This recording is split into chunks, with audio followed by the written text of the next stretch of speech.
little bit about Leah. There we go. Here we go. Leah is the owner and graphic designer of Polished Prints, a lifestyle brand dedicated to creating positivity for you, your kids, and your home. Building connections through empowering designs, Polished Prints creates apparel and accessories that you truly feel good about wearing in any stage of your life. Polished Prints is sold online at over 100 retail shops throughout the United States and Canada. Leah designs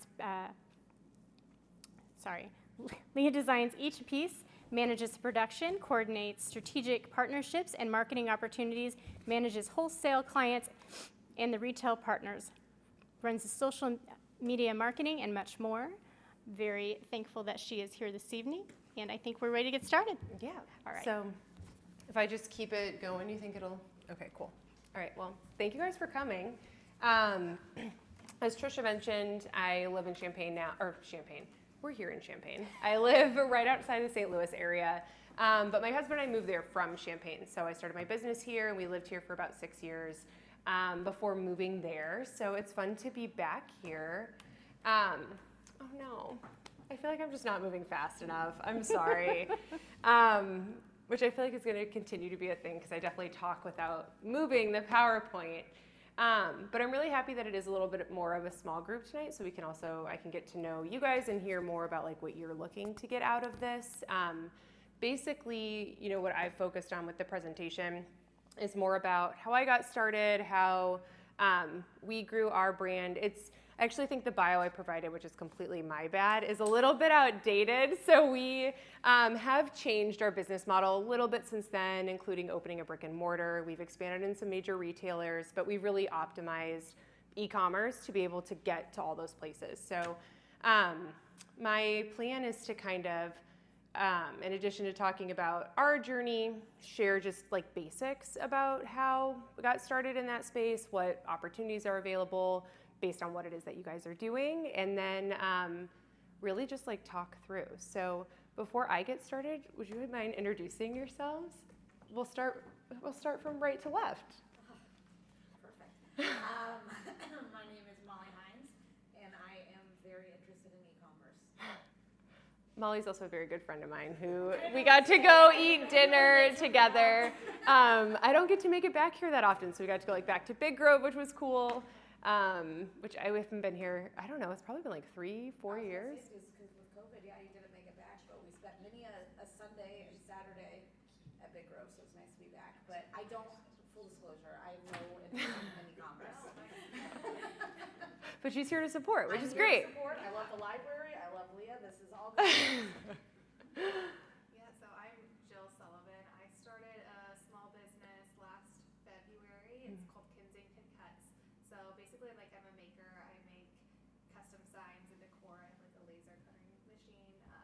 Also starting to get into like some branding items and things like that. So I'm a mom of 2, stay at home, and I'm just trying to like find the balance, find how I can be more efficient. Totally. All that stuff. Well, that's awesome. I feel like I've seen a lot of that like laser cutting stuff. It looks really cool. So yeah, thank you for being here. I'm Josh Stebbins. I feel like I'm kind of on the same path you took. So I just finished my graphic design degree last year. So I'm working on a lot of my own branding stuff and kind of gearing towards being able to sell like stickers, shirts. I just got into doing some screen printing myself. Oh, cool. Embroidered patches. So while I'm trying to break into like the whole graphic design realm, I'm also trying to build this on the side. So for me, this was kind of like a great pathway to see how it kind of worked out for you and Yeah. what kind of routes to go. So Awesome. I mean, as an unbiased person here, I feel like both of these people, like even you're on the same kind of path that she was like a mom and started it out there, and now she's like a Nordstrom. Like it's cool that you both are able to like kind of this would be good. I met you probably, I don't know, it's been a while. 5 Leah, years you ago. remember? Tell her where you met. You do look, your name looks familiar, to be honest with you. By thing. It could have been, yeah. Oh yeah, I would have been there too. Yeah. Do you remember me? Oh, I remember the same Polish Prints, and I started following you on Instagram and Okay, yeah. I got to help them with their branding at the very beginning. I think they still use it, which is really cool. Yeah. I did a lot of freelance at that time. I don't do as much now, but it was really awesome. And it's cool to see the event like still. oh yeah, it's grown. Yeah. My poor PowerPoint. Well, I'm just going to start from the top and talk. I started, oh, there I am. Okay.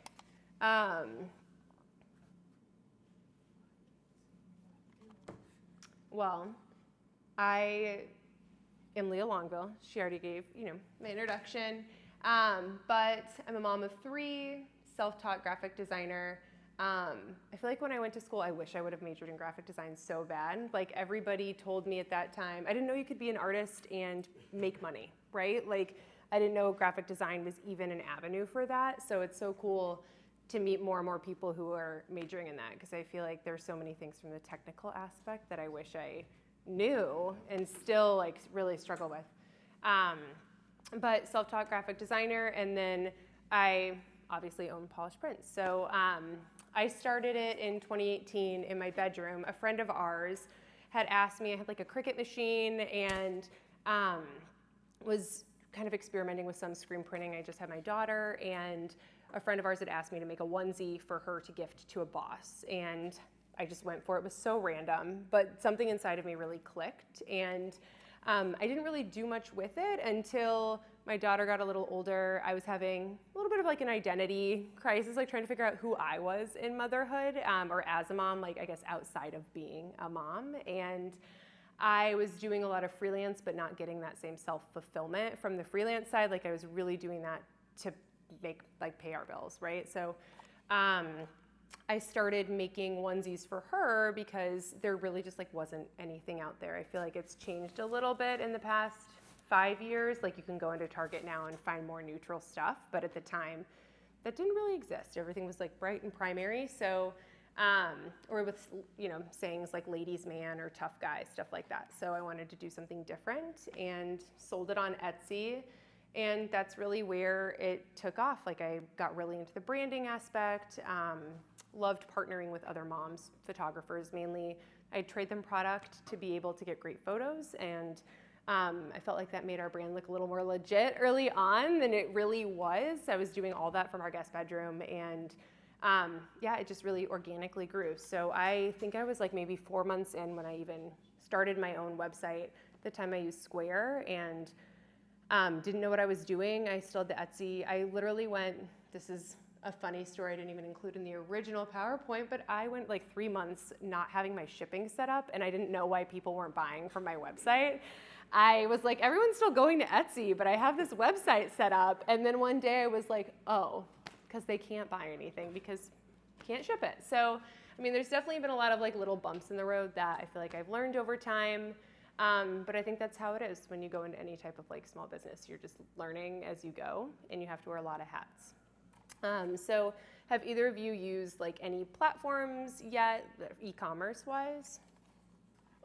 So I set up a store on Redbubble just mainly for like prints and stuff. Yeah. So part of like some like soccer supporter groups for here in the States. So I do a little bit of merchandise for like individual Cool. groups. So I've set something up. I haven't really had much through it, but I do have my own website from doing like web design too. So my goal was eventually to like start selling through my own website. So I just haven't ventured much into like Etsy or anything like that. Yeah, I feel like Redbubble is a good place though to start. I wasn't even thinking about that when putting this together, but that and like Society6, I know a lot of people will use those too. How about you? Yeah, so I have a Square website. Yeah. That I kind of like built. Again, like everything's self-taught. I feel like it's pretty good. But so I had Square, that's worked out. I do like shipping, and I also have a pickup location at 8 Hunt Design, like Okay. Flower House, which is good. And then I have an Etsy, but I only have a few items on my Etsy, so still trying to learn that.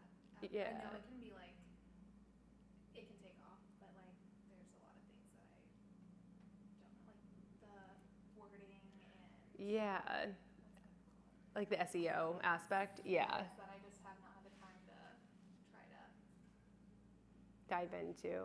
I get that. I feel like that's gotten more and more, I don't know, crucial to have as part of your store over time. Because I think when I started, I didn't, honestly, my Etsy did great until I went on vacation mode for like a short period of time. Like I redid all the photography. I was like, I'm going to put this on vacation mode. And then I came back and everything was just like it wasn't getting traffic anymore. And that's when I actually utilized my website. I feel like with Etsy for me personally, I was only getting traffic when I was paying for ads, and it wasn't working out. Like, I mean, I wasn't making any profit after the ads and the Etsy fees and all the things. So I usually just try to advertise for my website. Totally. I feel like that's what's a shame about Etsy now, because I think it was getting to that point when I left the platform, and honestly, I probably would have stayed on there if it wasn't for it didn't integrate with like my inventory like I couldn't get it to connect to the back of anything else, so that was a little difficult. Okay, so anyways, I'm gonna go back to the PowerPoint. Kind of already went over this, like started on Etsy for fun, shared photos on Instagram, grew from there. I did everything made to order, and I just stored all the blanks in my garage. It's cool that you're getting into screen printing. I feel like that's one of, especially if you're in like the t-shirt realm, is such a great way to start, to be able to, I don't know, mess around with different things and not have to worry about like ordering minimums or the stress of always having to like sell your product. Like being able to know how to burn your screens and get into all that is awesome. The slide before this, just a little bit too about where we are now. So a couple years ago, I guess it was during the pandemic, maybe 2019 is when I stopped printing everything and I started outsourcing it actually to a local couple here. They no longer live here, but they did it all out of their garage. Like it had gotten to the point where I felt like I couldn't have the consistency doing it myself and have the time to do it in the way that I wanted to. We had a couple stores reaching out that were interested in wholesaling, and I was like, okay, everything has to be perfect in order to do that, and I wasn't really able to get to that place. So I ended up working with them, and they did all eco-friendly screen printing, which was something I wasn't really familiar with at all. The prices were really manageable, and so that's really how it all started, working with them. And then when the pandemic hit, all the blanks that we used, we couldn't get anymore. So it was like we'd start using one blank t-shirt and everybody would be buying it, and then all of a sudden we wouldn't have access to it anymore. So that was right around the same time we also ventured into wholesale. That really became the core part of our business.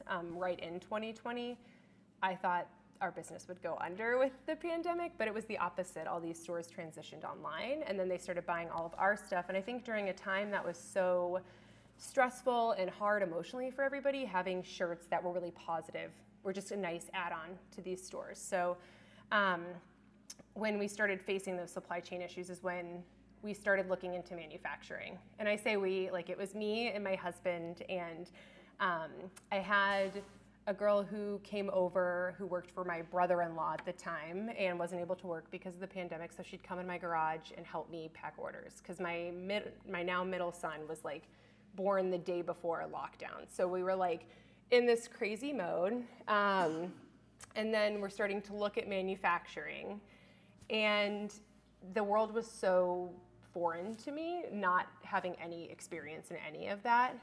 But we found a company to kind of be our middleman between us and a factory, and they were able to basically take whatever we wanted to make and have it done in a way that was ethical, and where the makers were getting paid fairly, and where they were, oops, I lost this guy. Where we were using, all organic cotton, and we got to customize the fit of our shirts and do colors that we never had. And it was really exciting and fun, but also came, we had to start working on funding, and it was a whole different side of business. But what it also gave us an opportunity to do was really grow in a way that I don't think ever occurred to me before that. Since then, we've been recognized by media like Forbes, BuzzFeed, Pop Sugar, and British Vogue. And then we now have our stuff in a little over 800 independent boutiques all over the world. We sell our onesies on Nordstrom.com and some of our infant wear, and then we have a brick and mortar in St. Louis that we opened this past year, which was really exciting and honestly a major goal for me, just generally. So getting into e-commerce, what the F is e-commerce, you guys know, because you both are kind of in that space, but buying and selling online. We do it every day with Amazon. Now there's so many options on how to do that.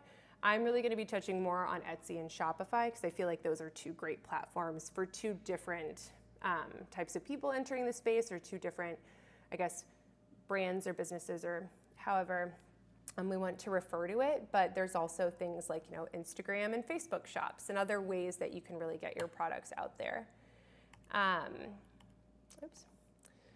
So first things first, and I also want to mention, I did a very similar presentation for the library, like virtually during the pandemic. And one of the things I found is I felt like when I went through it, I was very like high level, talking about things that I think a lot of people who were attending were like, what are you talking about? So I really tried to like step back to basics. So I apologize if these are things that you guys are already familiar with, have already done.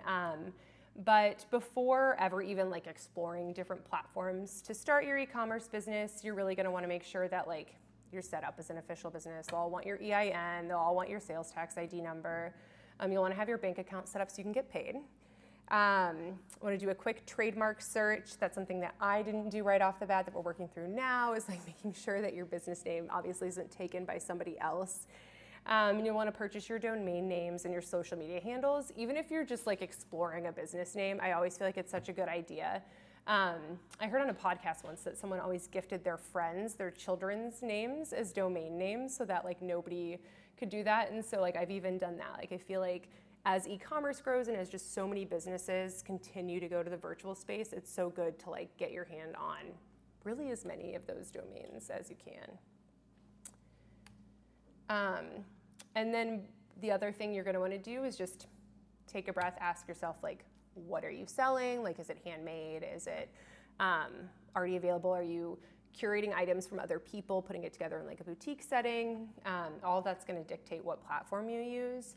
Who are you selling to? Like, where do your people hang out? You know, a lot of people sell on Amazon, right? But if your people aren't hanging out there, what's the point of going on that platform? Where are you selling? Are you selling in person? Are you doing like markets? Or are you focusing more online? Because that'll also determine a lot. And then what does your business look like now? Like, do you want to handle the inventory? Do you want to have fulfillment? Are you, again, like doing things that are handmade or made to order? All that's going to determine where you sell your products and which platform you choose. And then I put channel your inner Monica. And I don't see my notes, so actually I'm not even, I can't remember why I put this here. But I want to say it was something about like being really meticulous about looking at all those details, because it seems like they don't matter, but they really do, because all these different platforms offer different things. And as we all know, if anyone watches Friends, Monica is like very meticulous about everything. So looking at Etsy versus Shopify. So Etsy. What is Etsy? I always say it is a great place to start. Like, I mean, you're totally right about all the fees. Like the fees are kind of crazy now. But if you don't quite have an audience and you're trying to like explore e-commerce, it's kind of one of those places you can get started. Like you'll get an occasional order, but unless you're really investing in the SEO aspect and putting money into advertising, it's not like you're going to blow up right off the bat. Like if you're not out there putting your shop out there on social media, like you're not doing things to really drive traffic, you can kind of test the waters before you have a lot of expectations. So I always say it's great for makers, artists, up-and-coming brands, obviously where I started, and just a good way to introduce yourself to e-commerce before you really feel like you need to commit. So the pros of Etsy is I feel like it's relatively user-friendly. You can get your stuff on there. You don't have to like build out a website or get into all of that. It brings people to you just as a marketplace. It offers things that other platforms don't. And it handles a lot on the back end, like shipping labels, taxes, things like that. Make it a little bit easier to navigate.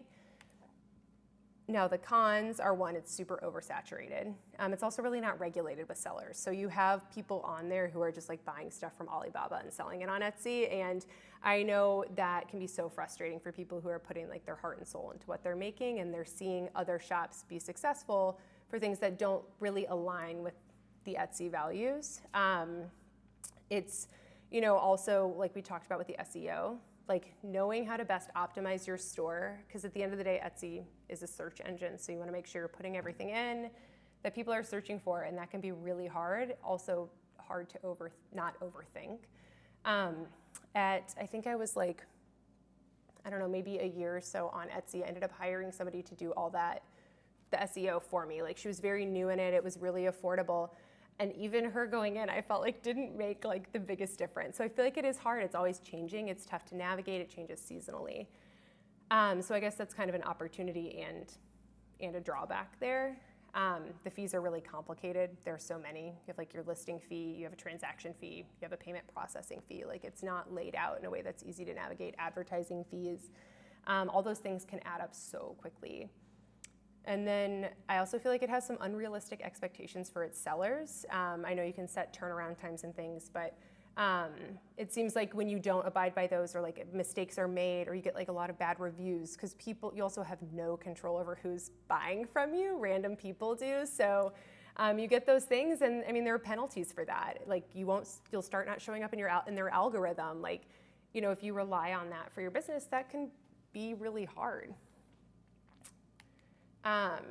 So in my opinion, who I feel like should sell on Etsy are those who have like really unique goods, like one-of-a-kind things made to order, that kind of stuff. I think people go on Etsy looking for things that are different and unique. I know I go on there a lot for like, I'm looking for something very specific, like furniture-wise for our store, right? I'll look on Etsy. I'll look on there for like signage. I'll look on there for like birthday party stuff. So I think it's like, the top 3 things are, I want to say it's like home decor, like wall prints, crafts, and I can't remember what the other one was. But anyways, so if you're in those realms, like I think it's really great. If you're looking to get the word out, I had a couple buyers reach out to me really early on that were from major retailers. They found me on Etsy. They reached out to sell our stuff. We weren't in a position to do that at the time, unfortunately. One was ModCloth, and they were owned by Walmart at the time, and it was like, I shopped from there, so I had their buyer reach out. She wanted to bring our teas into their store. Again, we weren't at a place where we could actually make that happen, but like she found it on Etsy. So it's cool to have a presence there either way. I think it's also great for crafters. A lot of people go on there to get things for that. And then if you have low inventory needs, like you, again, one of a kind, made to order type of stuff where you're not keeping track of all these different things, it's great for that too.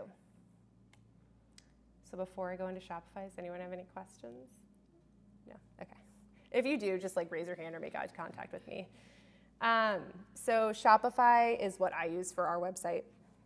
And I made the transition from Square to Shopify mainly because when I started to offer wholesale, I wanted to be able to add like a wholesale portal to the back end of our site. And I was having a really hard time doing that with Square.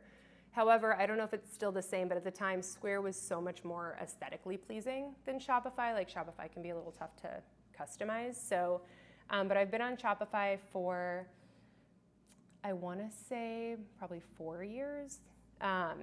And it's been great, especially if you have a brand, you're starting to establish it. So, I mean, it really is a complete e-commerce platform. Like you can sell in person and use like their little POS chip and everything's pulling from your same inventory. They have so many apps that plug into the back so you can really achieve whatever it is that you want to achieve with your website. It is definitely the most popular. A lot of brands that you shop from online probably use it and you don't even realize. And it just gives you an opportunity to create a true brand experience. So definitely was just talking up Shopify majorly, but more pros there are that it really does, I mean, the opportunities are endless. Like it was created to be a solution to problems that people were having in the e-commerce space. And it really is just made for online sellers to thrive. Like you can scale your business without ever having to change your online platform, and that's really cool.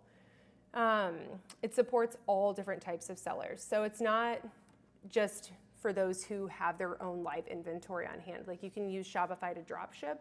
A lot of people will do that as side hustles, where there's like plugins you can have from like, I mean, Alibaba's actually a great example. You can put their products on your site and you never have to touch inventory. Like they fulfill everything. A lot of people will just have these, side hustles where there is so much automation on their site and they're basically just raking in like whatever that 50% margin is without having to do a lot. There is also so much data. Yes.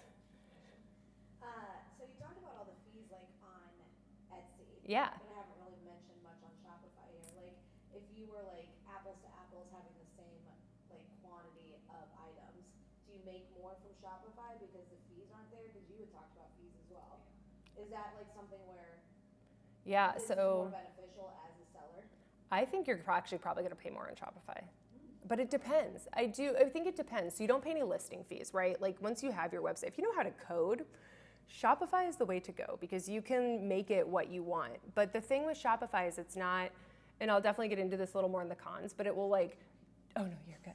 So when you have like a monthly fee with Shopify, I think it's $39 a month. You have a processing fee. So that's 2.6%, I believe, at that like basic threshold, which we're still, I mean, we use the basic package on there.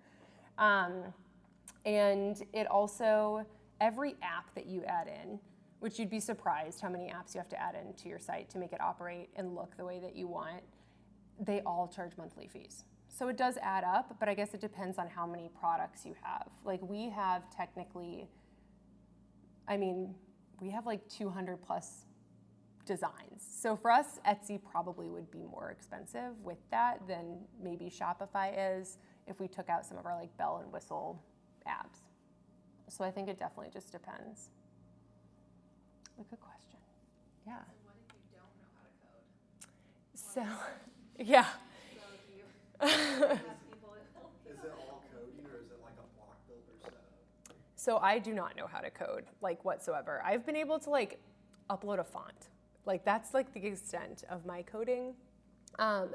So basically where Shopify I think is complicated is if you want to like change the layout of things, like it has templates and you can use those, but a lot of them are really basic.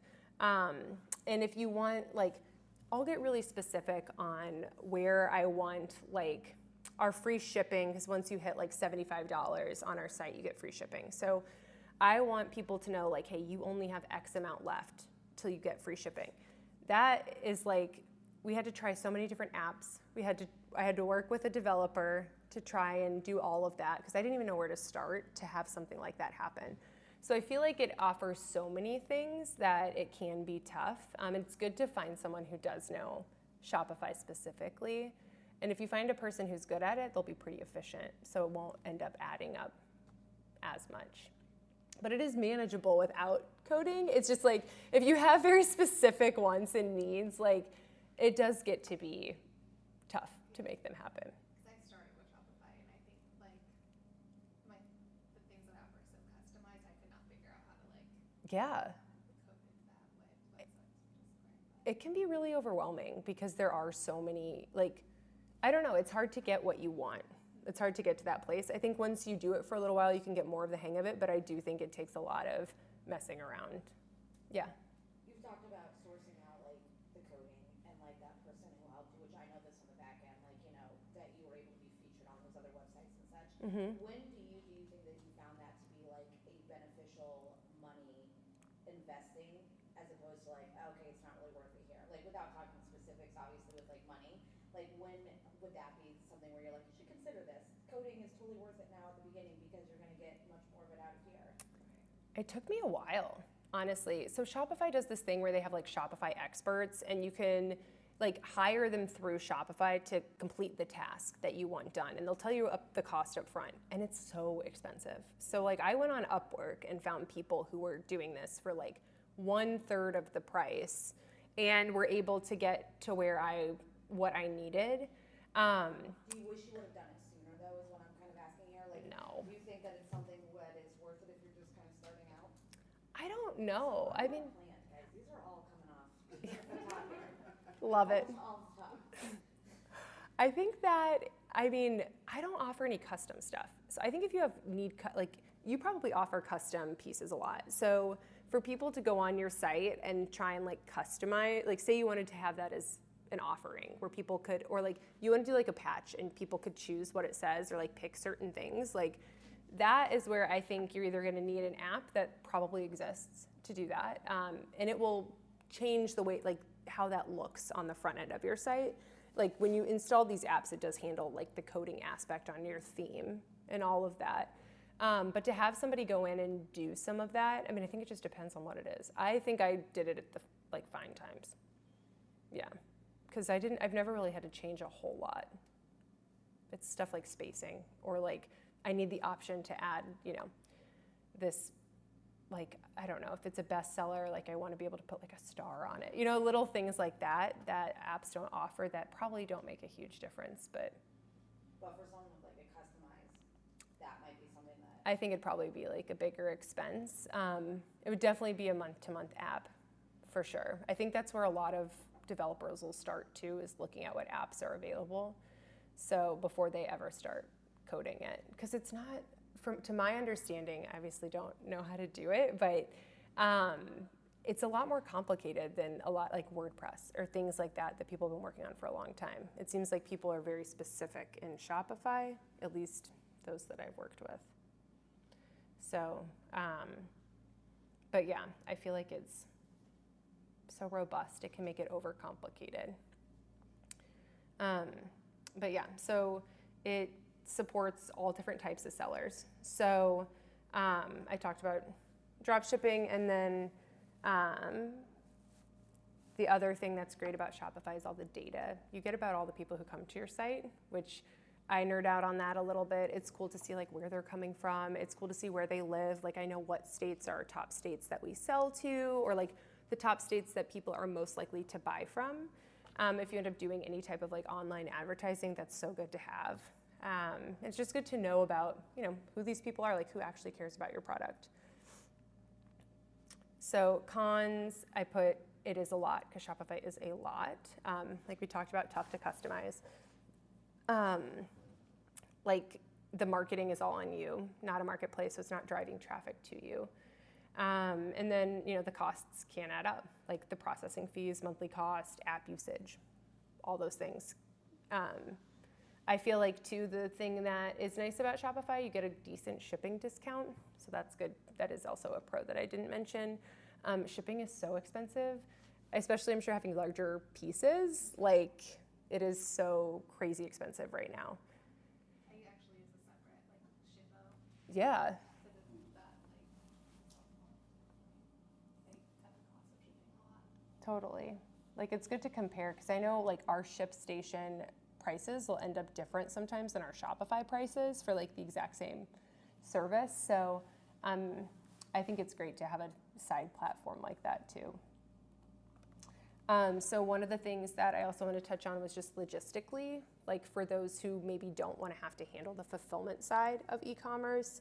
Shopify just launched Shopify Fulfillment Network, and we've actually been exploring this a little bit ourselves. Right now we have like a 1,500 square foot warehouse space just on the Illinois side of the river, and it's great, but like, I mean, I've been trying to hire somebody in there to like help pack for several months now, and like it's just hard to keep it flowing in the way that we want it to and keep track of inventory, and especially if you have a lot of product, it can be hard.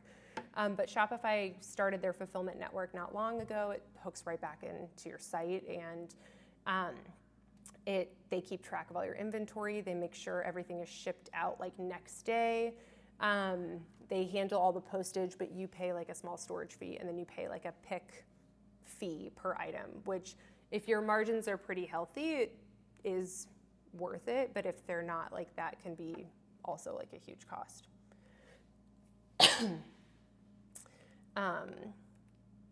So who should sell on Shopify? That's just a little snippet of our website. Growing brands who do want to scale and have an opportunity to do that without switching to another platform. Tech-savvy people, just with it being a little overcomplicated. If you are an established brand or like you have an established following, I think it's also great because you can already get those people to your site. Right now, too, with apps, something I just learned about, I've been trying to learn more about AI and that influence on everything, and there are some great apps that are, using AI to optimize all the SEO for you. They're like $4.99 a month. And so I feel like even adding those things in is making it easier to be seen out there using a website like Shopify. What are those apps called? Oh, I can tell you if I can grab my phone. I might wait till after. Yeah, I'll tell you. Oh, sure. It might take me a second, though, to look it up. So I am. We are matching. Yeah. Well, so one of the things I didn't mention is after we started manufacturing really expanded product lines, and it gave us a chance to do like we made these dresses and we designed like a lot of stuff for kids, like rompers, things like that. So that's mainly what our stuff is these days. So other options outside of like Etsy and Shopify that I wanted to mention are Amazon, like for people who are getting into e-commerce but want to sell other products. A lot of people do this. I've never tapped into that. But I mean, more if it's, not as much your passion and more of just like a monetary goal. Square, like we talked about, and Wix, I think is pretty similar to Square. Square, you're talking about like the payment processor Square, not Squarespace. Squarespace is actually what, I definitely put it as Square all over, but it is totally Squarespace. Yeah, I think it's just being in St. Louis, Square's everywhere. No, definitely two separate companies. It's definitely Squarespace. Through Squarespace, so like That's what I kind of always call it. Yeah. Yeah. Squarespace is what I Their logo is so similar for like them being two separate companies. Yeah, that's true. I don't know. I've messed with the back end like payment processing side just for like building out websites for other people and like setting it up. But I thought maybe they had like an e-commerce like build your own site. That They I didn't know don't. about because I don't have Square myself. No, it's totally Squarespace. Yeah, because they use Stripe, right? Is the payment processor? Or yeah. Or PayPal, I think are the two you can link in. Yeah. Well, Squarespace. Yeah. And then Wix. I don't know if either of you guys have used Wix.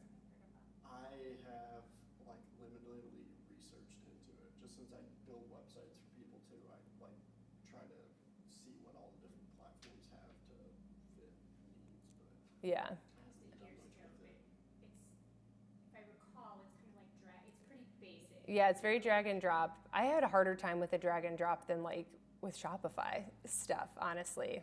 Like it was hard for me to get fonts the sizes that like I wanted it to.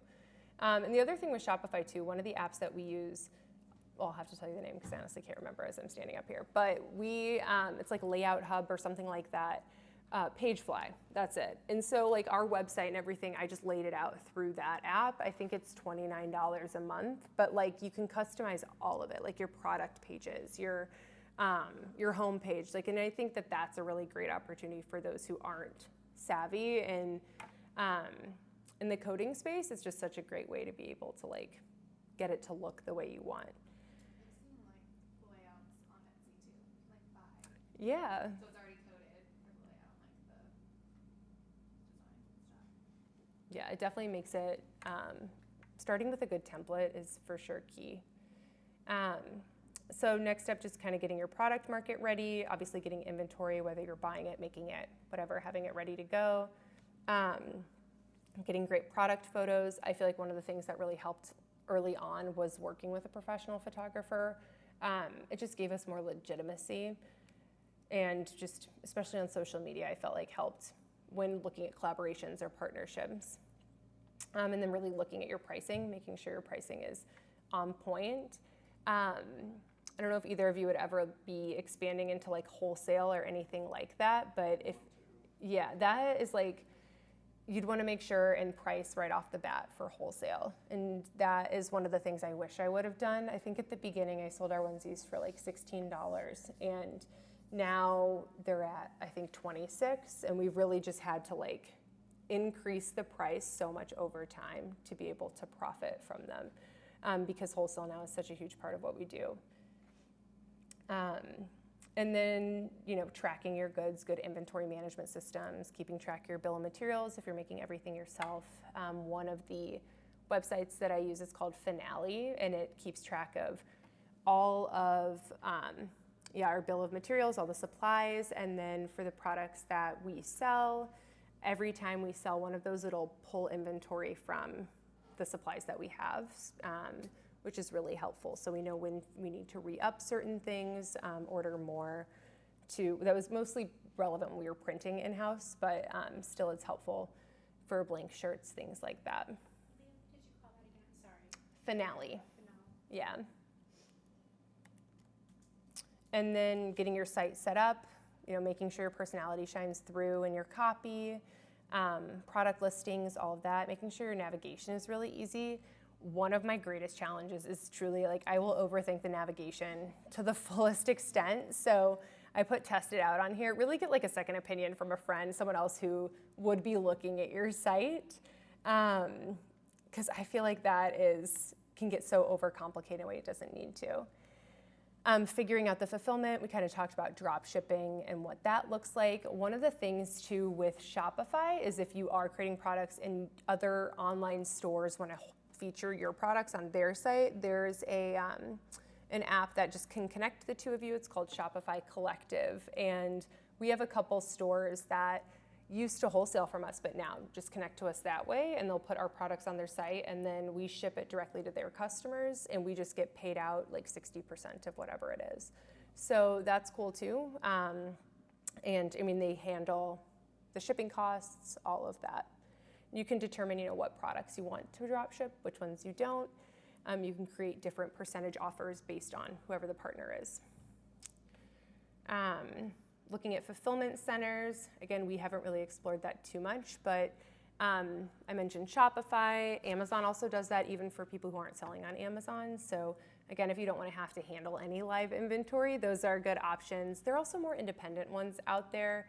I have yet to find one that, I don't know, as we've continued to explore it, we've been looking into it now for 2 years. And every time we found someone, they're really working with bigger brands that have way more product than what we do. So I think it's also just kind of finding that sweet spot if that's something you want to explore. Shipping, getting all of that set up using, a third party like Shippo or ShipStation, getting your shipping accounts set up. One of the things that I think a lot of people forget to do, I know we did at the beginning when setting up a site like Shopify or even Etsy, is making sure you have a scale and you're weighing your products and you're putting all that in, because most of the time you're probably over or under putting in your weights, and that's really going to impact your shipping costs. And also just making sure you offer the shipping carriers that are best for the places that you're selling. So say you're wanting to sell international, you're going to want to have DHL set up and FedEx, because those are going to be better than UPS, for example. So just having kind of all those ducks in a row, and then fine-tuning your packaging, which is so much of the fun part. Packaging matters so much. People we all know that feeling of getting a package in the mail and you open it up and you're like, wow, they really put a lot of thought into this. It seems so personal. So whether it's inserts or custom mailers, we just did custom mailers for the first time, and even packing orders, it feels so cool to see them go out, and it makes, the brand is so much more elevated than what it is before that.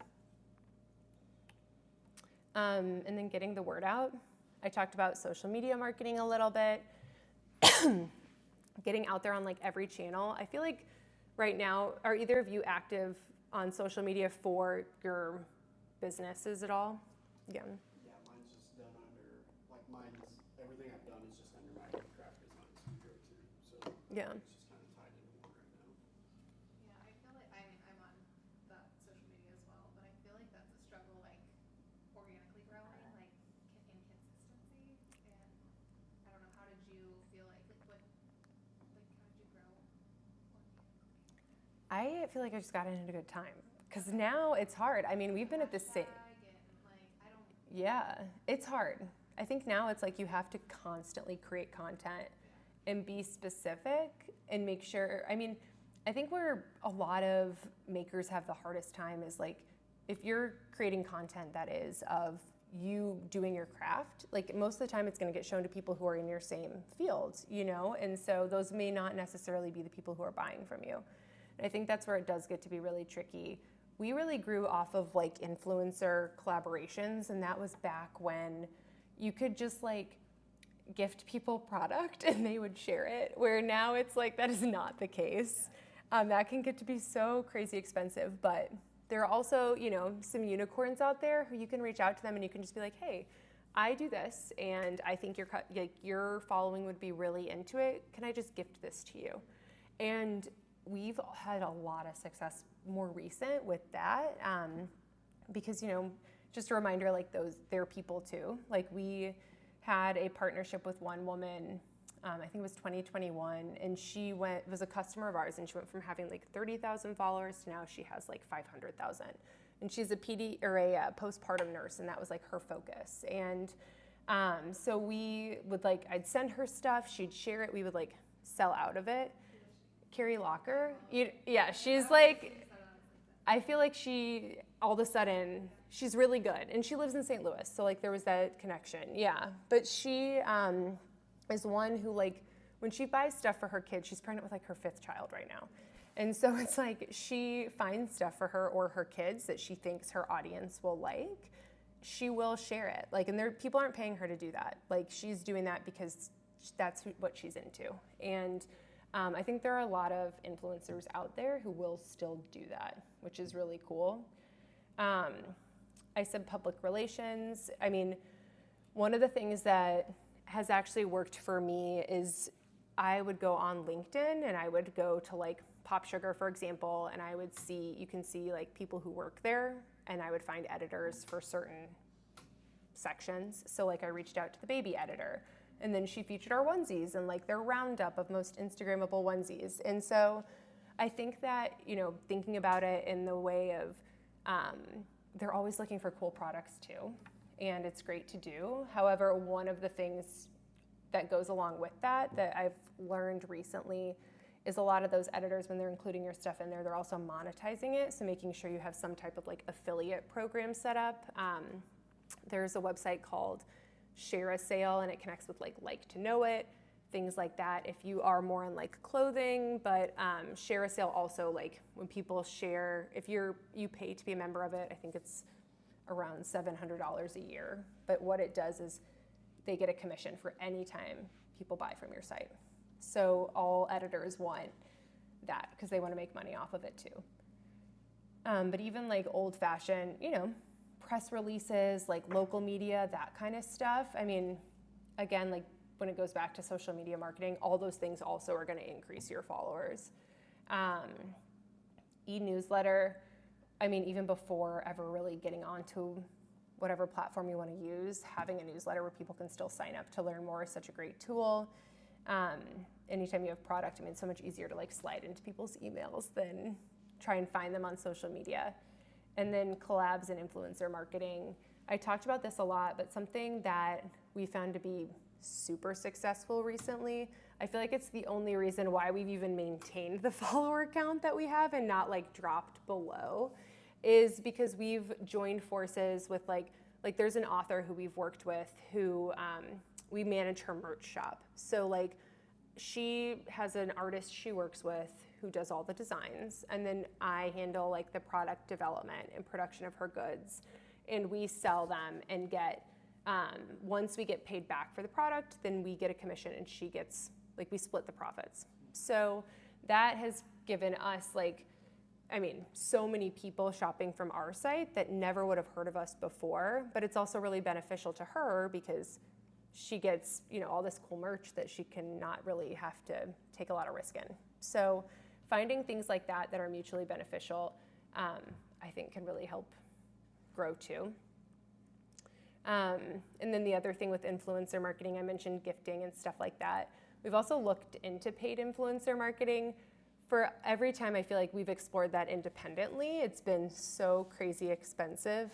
Media kits we receive, people want to get paid. I mean, I've seen as high as $10,000 for a post, and it just blows my mind, So, I mean, I think that if that's something that anybody really wanted to explore, it may be worth working with an influencer marketing agency. You'd probably end up paying less. Yeah.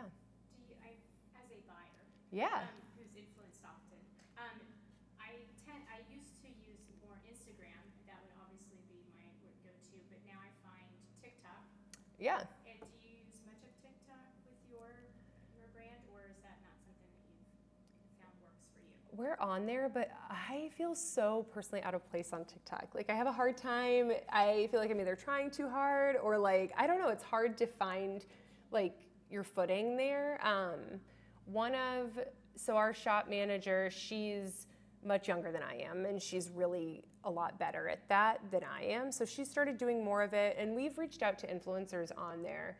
One of the things that we have is an affiliate program on the back end of our site through Shopify called Shopify Collabs, where like people can sign up and we can gift them product through that platform. So like they get to choose what it is. Say we're like, oh, you get $100 to like our brand.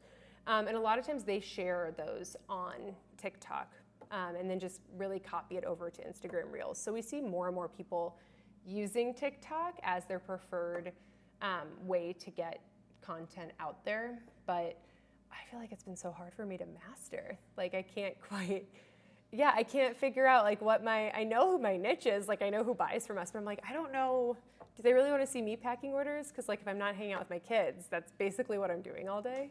Yeah, I don't know. So it's hard, but I'm with you. I get I get targeted a lot on there. Yeah. I feel like, and that's it. That's all I got. So, do you guys have any questions? Were there anything that I didn't touch on that you want to talk about? So from a wholesale side, I got encouraged to come to this from Madeline Wilskis, who encouraged me to come to this because she knows you. Yeah. Also, Rebecca Alberg had told me about you in the past. So one thing they both brought up to me was fair, and that you've like done a lot with it, and I've kind of like started to do some research into that. Only because I've had like for stickers and stuff, I've had even like independent shops be like, oh well, it's just easier for me to go to fair and be like, hey, what's your shop, and do an order through there. Yeah. What's the worst part is I feel like they don't have a lot of like the ins and outs information on there, like as far as like when you're sending wholesale stuff to them, is it literally just wholesale stuff? It's not prepackaged, it's not sent with SKUs or anything like that? And like, I feel like it totally depends. It depends. I mean, with your stickers and stuff, I don't put any of that. We sell stickers, but I don't put any of that on there. okay. I mean, so Fair for us transformed my entire business. Like, I think I mentioned this earlier. I signed up for it. I was really hesitant because of their commission. It's like 25, well, they're changing it now, but it used to be 25% commission. That's off your wholesale price. So your wholesale price traditionally is 50% of your retail price. So you're taking 25% of that and you're giving it to Fair anytime somebody from their platform finds you and buys from you. And I was like, I can't, like, that is crazy. That's so much. But then I started thinking about it. I was like, okay, we'd at least still like be profiting. And I like talked myself into giving it a try right before the pandemic. And that is when it really took off for us. So like all the stores that we're in independently, I mean, 90% of those are from Fair.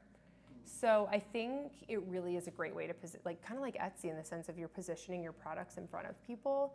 But I would see what other people, like successful sellers on Fair that are in your product category are doing, because they'll show a lot of them will show pictures of their packaging on there. So I would look at that too. Yeah, we sell our stickers loose. But you know, it's different too. Like I mentioned, we sell through Nordstrom, but we drop ship for them. So our stuff is all on their site, but we ship it directly to the customer.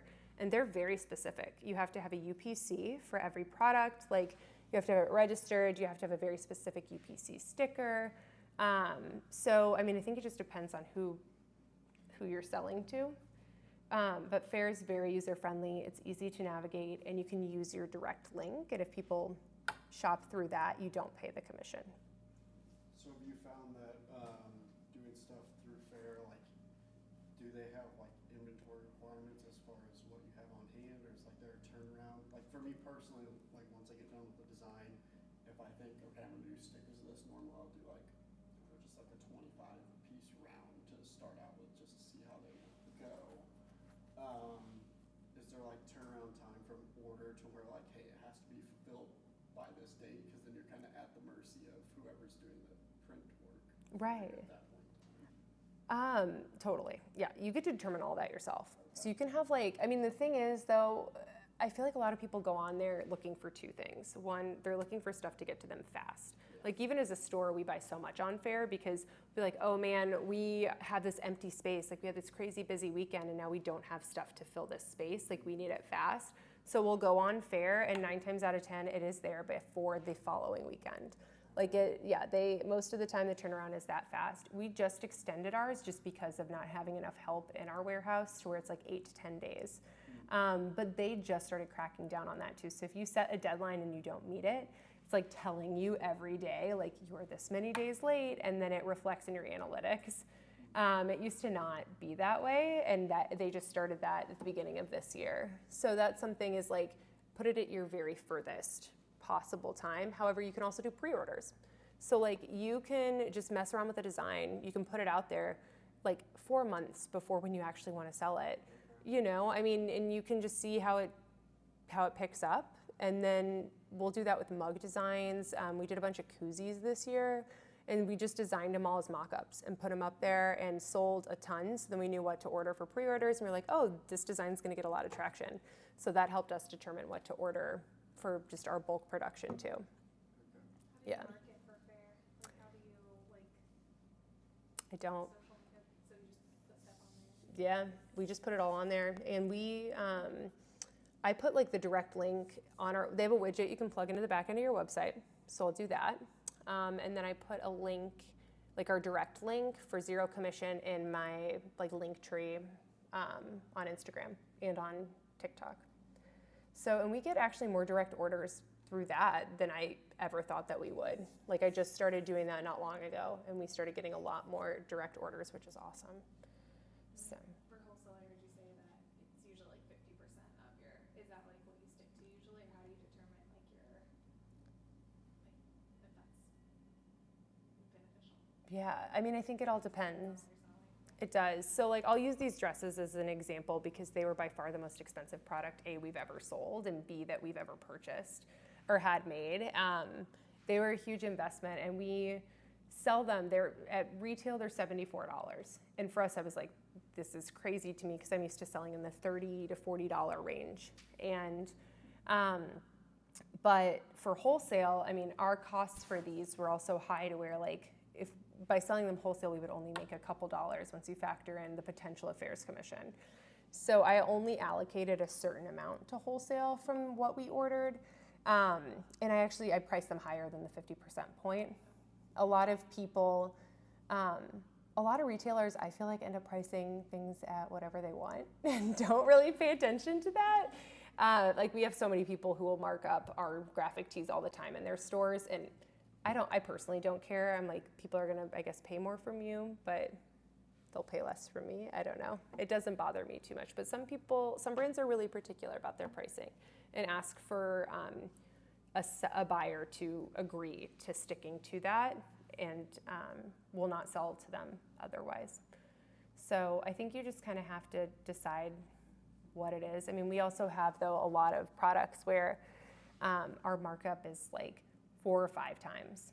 So I think it's also balancing what your inventory is and what your offerings are, to make sure that some, obviously are like really paying off, but then others you can kind of not make as much on them. Yeah. So how did you, because at some point in time, obviously you had to start with like small boutiques probably to branch out into the wholesaling and like kind of get bigger and bigger and that exposure. Yeah. Was that all, like was there specific market research you did to be like, okay, there's X amount of boutiques in this area, like this would be a good area to like do cold calling in, or was it like, okay, I got a contact through X, Y, and Z, I'm gonna follow up with it and kind of go through about that way?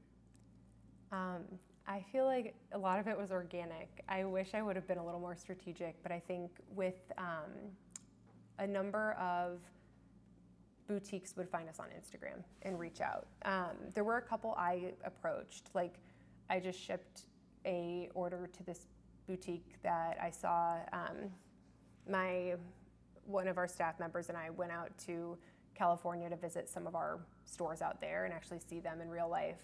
One of them found us at the very beginning on Instagram and started buying from us, and now they have 3 locations. So we went to go see them, but there's one dream store that like I've been obsessed with forever. I've like always pinned their photos as like examples of what I wanted our store to look like. And we visited, and then I just filled out their vendor application, and then they just submitted a big order from us but they used Fair. So I think for me, a lot of times I'll look at websites of stores that I like. I usually just save them on Instagram, and I just reach out. We have a template that we use. We put together a line sheet that outlines all of our products, our pricing. Yeah, and that has really helped. A lot of buyers will ask for that.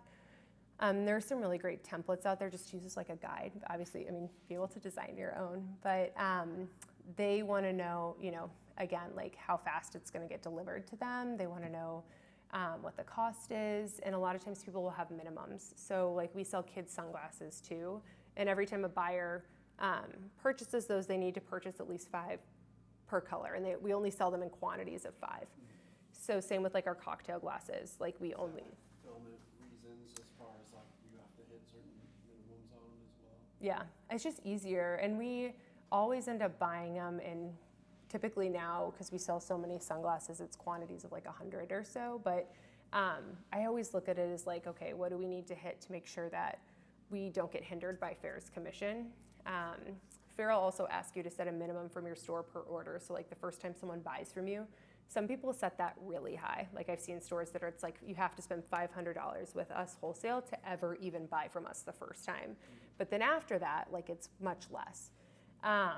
We kind of took the opposite approach, and we put ours at a 0 minimum, and then increased all the minimums on our individual products so that they could buy from us. But if they did, they'd have to buy, you have 1 t-shirt style, you have to buy at least 10, and you can choose the sizing, stuff like that. And that helps us control more of like the inventory that we have, and what we're ordering as well. Some people will do like pre-packs. So like even for stickers, you could be like, oh, you have to buy, 10 of this design and 10 of this design.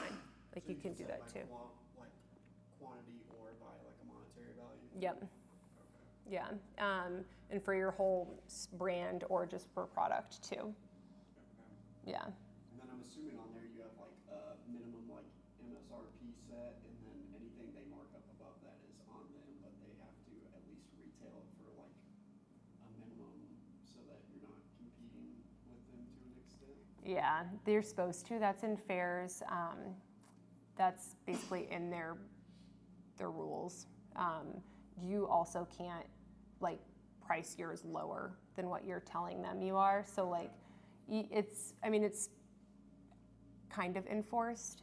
I think when people have like sales and stuff, they don't really do much for that. But they're supposed to not do that. And you can report it to Fair, and they take those things pretty seriously. Can I ask why that would matter? Why you would care if they, as long as they're paying you whatever you're asking for, why you care whatever they're selling it for?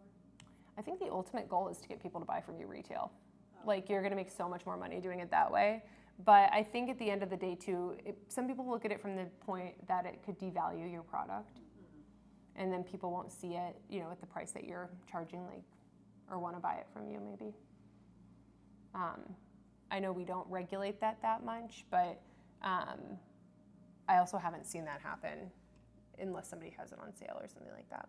Right. Yeah. Now, did you have to go about like looking at trademarking or like protecting designs once you did them? Obviously there's always going to be like knockoffs of design. It's almost impossible to not run into it at some point in time. But did you at any point in time where you're like, okay, this was original enough or out there enough that like I'm going to make sure it's a protected design to get the least amount of So it's so hard. We, when I still lived here, do you remember this? Yeah. I had 2 instances. The first one was where someone took one of like the original designs we did, and not only took it and sold it on Amazon, but used pictures of me and my daughter to do it. And I was on Amazon on all these listings. I was so mad. And Amazon, like in those situations, you can report it to them. But what ended up happening is it was a manufacturer in China, and they ordered a bunch of product from us on Etsy and then used that to create replicas of it. And at the same time, they were wholesaling them to other stores. So like I would see women on Instagram, like there were some pretty big influencers wearing our stuff, and I'm like, I didn't sell to her. and tagging this other random boutique. So I ended up reaching out to the boutique owner, and she was a great customer of mine for a long time because she was so mad. She was like, I had no idea. Like, I'm buying, like, I thought this was how you get product. So, I mean, it's hard. It is hard to protect, but when all that was going on, I did go meet with a lawyer here in town about that. And basically what he said is like, one, international wise, like there's like no way to regulate that. You can do a cease and assist if they're US based especially. And most of the time they will do nothing. Like they might take your design down. But a lot of times too, like to copyright your design, if it's illustrated, it's way different. Like that's a lot easier. But because most of ours are all typographic, they are like, no, like we can't copyright like any of them. So, I mean, basically we just kind of have to call people out, I guess. But yeah, we right now are looking at trademarking, like the name, this is called the day dress. We're looking at that. We're looking at other products that we sell and going through the process to do that, which is such an extensive process for using, you know, common language in your product names. But even that, or like looking at patenting like the designs for our products, like the tech pack designs. We sell a shirt called the Mom Crop that has sold like insanely well for us, and all these women have loved it, and it's like the first time I feel like we found a shirt that just is universally loved. And so we're trying to patent the whole design of it, and even that is really difficult. We have like measurements and everything. So yeah, those processes can take such a long time.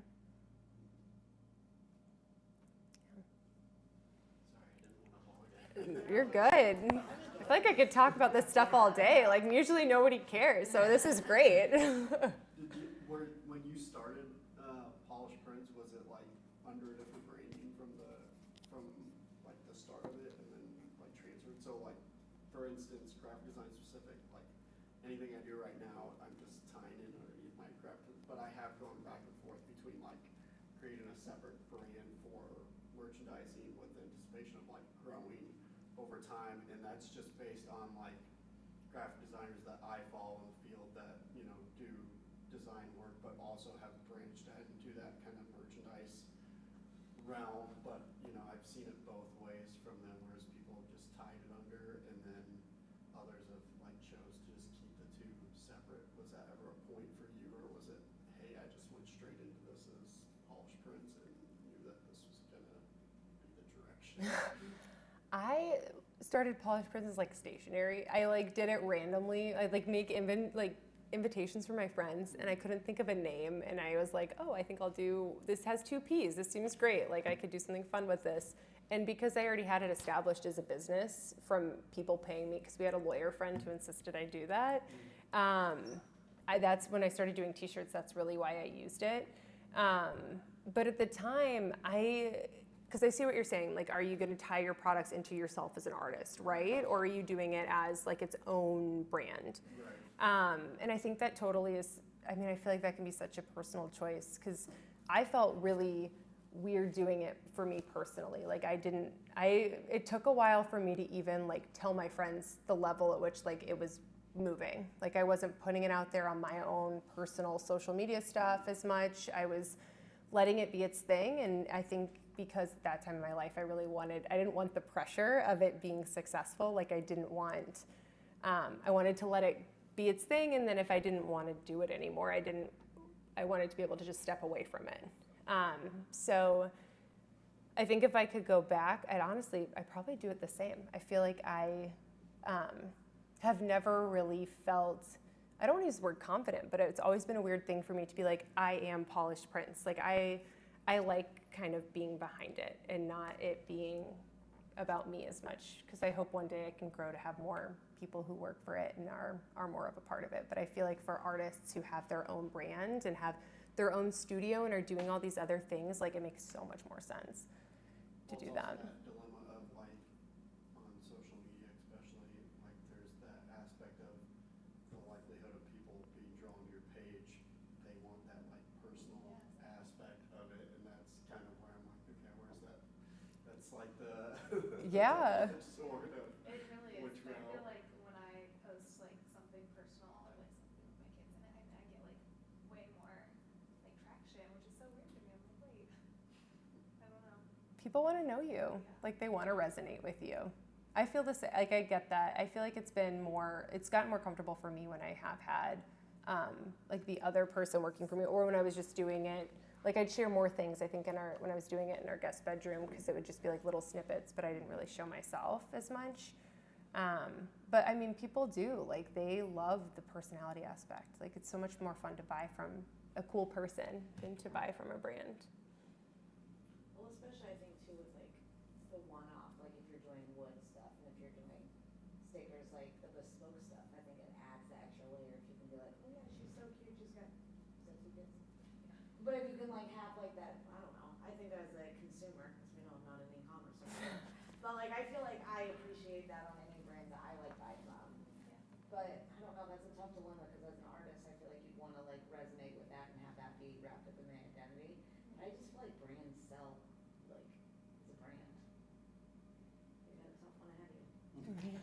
It's hard. It's also hard too. Like I struggled with, like I said, I taught myself graphic design, so I didn't go to school for it. So that was always an insecurity to me, especially at the beginning. I was like, I felt very like imposter syndrome, right? And so that I think made it more difficult to be like in front of all of it versus being like, hey, here's this shirt and here's what it means. Like, so yeah, I think that it can, I don't know, but like Molly said, I really think that people connect with that more. Like, they love it. They love seeing your faces. When I think the other thing you have to think about too, I think, is the balance, right?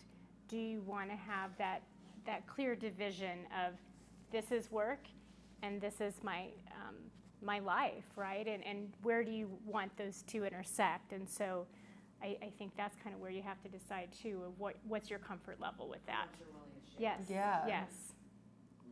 I don't feel like you have to, you know, because I think once you really start putting yourself out there, then you feel almost obligated to keep up with it. Well, for me, it's always been the like the balance of, okay, one more brand means one more social media channel on top of, and that's where I'm like, if you have like a personal social media, then I've got graphic design social media, and then you talk about adding brand social media, all of a sudden there's like that in itself becomes a full-time job, even with like apps like Buffer or Hootsuite, where you can schedule 5 and 6 posts out all at once. It's like, it still takes time to do all that stuff. Totally. I think too, do you know Madeline Whitrick, like okay? I do, yeah. Yeah, so she, I feel like, is such a great example of an artist who has done an amazing job of like branding herself too, you know, and created such a strong following based on that. Like she really, I mean, just shines in so many different ways, but I think a lot of people buy from her because like she's cool and she's great and they really respect her as an artist, but they also feel this personal connection to her too. Right. Yeah, she's definitely done well with branding kind of. Yeah, Out there. definitely. Yeah, she actually, with the very beginning, designed one of our shirts that it's like still, we don't print it anymore, but it was like such, I don't know, it's been cool to see her too. Like she's just done such an amazing job, especially from the personal element. Like everyone knows when they're buying it from her, and that forges this cool connection. When you first started doing like the shirts and stuff, were you doing branding like right off the get-go from like inside the shirts, like shirt tags, all that stuff, or was it like, hey, I found a good blank to use, we're printing designs on it, and it's going out that way? Yeah, I think I feel like just jumped right into the branding of polished prints right off the bat. And I think just because all of the designs shared the same type of messaging, it was really easy to talk about, especially as a parent. So it was like, you know, sharing stories related to, say that the saying was be the good. And then I would use that as a platform to talk about like my perspective on things, and other people kind of did the same. But I didn't really focus it on like sharing the blanks and stuff like that. I was really just talking more about the product as a finished product.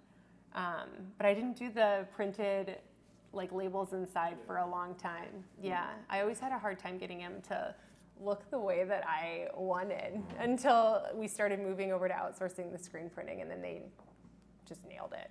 But And then you got yeah. things like direct film and stuff where you can like heat press them on. Granted, still time out of the day. But still, I mean, it's such a cool way to get the brand out there. Yeah. Yeah. I feel like those little details matter so much too. And it also just makes it, I don't know, in my mind look more legit, you know? Yeah. Did you find like sweet spots on like profit margins between where you need to be and as far as like what retailers expected from you? I spent a lot of time looking at other brands that were similar to ours and what they priced their products at. And then I thought about that whenever we were manufacturing our products, especially. I knew when we were printing them, like, because blanks and the blanks that we used, I always really tried to make sure it was, high quality blanks. Is when you got into multicolor designs, I mean, there were a lot of times where we were paying like, it doesn't sound like a lot, but like $10 or so for the finished, like that was our landed cost. And when you're selling shirts wholesale for $16, it does, like, it's not much profit for you. So that was a huge thing for me when moving to manufacturing, is that I had to keep the costs below that, with the shipping here, with being printed too, because everything we got was printed. We had like a bundle of blanks, but for like backup, but most of our stuff would come printed. And that was how I feel like we were really able to get to a place of actually being profitable. And your manufacturer's taking care of all like the printing and stuff. You're not having to work with a screen printer or anything like that anymore. No, the blanks that we have will have printed. Like if we run out, because it takes so long to get your product. It's like, we're switching suppliers, so I don't know how the new one will be, but our previous one, I mean, you could be looking at like a 6-month turnaround time. So like if you're creating a design and it's not gonna be to you for 6 months, like that was a lot of pressure for me, because I'm like, what if nobody cares about this in 6 months? Yeah, it's a lot of planning. So that was something, but again, you're paying $0 extra to have your factory print your product, whereas when then you bring it here, you're paying another $3. And while it's so cool to be able to collaborate with other printers, we've also had a lot of things go wrong in those processes. Like I'm really particular about ink colors, for example, Pantones, like color matching, all of this. And there would be plenty of times where like ink would vary between batches, for example, and you have somebody who's been selling this product. And unfortunately, despite everything being done by humans, they want everything to be the same and there be no variation. So, I mean, you just have to think about too who it is you're selling to. Like, we started putting those disclaimers in our product listings so people always knew, like, hey, we print things are printed by hand. Like even at the factory, they would be printed by hand. So there could be variation between ink colors, like, yeah. So we just had to kind of cover our bases. But yeah, I always try and have everything done there, so we're really just dealing with the finished product. Yeah. Well, I want to be mindful of time. Oh, yeah. So thank you, Leah. Yeah. The presentation was fantastic. Learning so much from you. Of course, Very thank you impressed. guys for all the questions. And I great really questions. appreciate Yes, it. yes.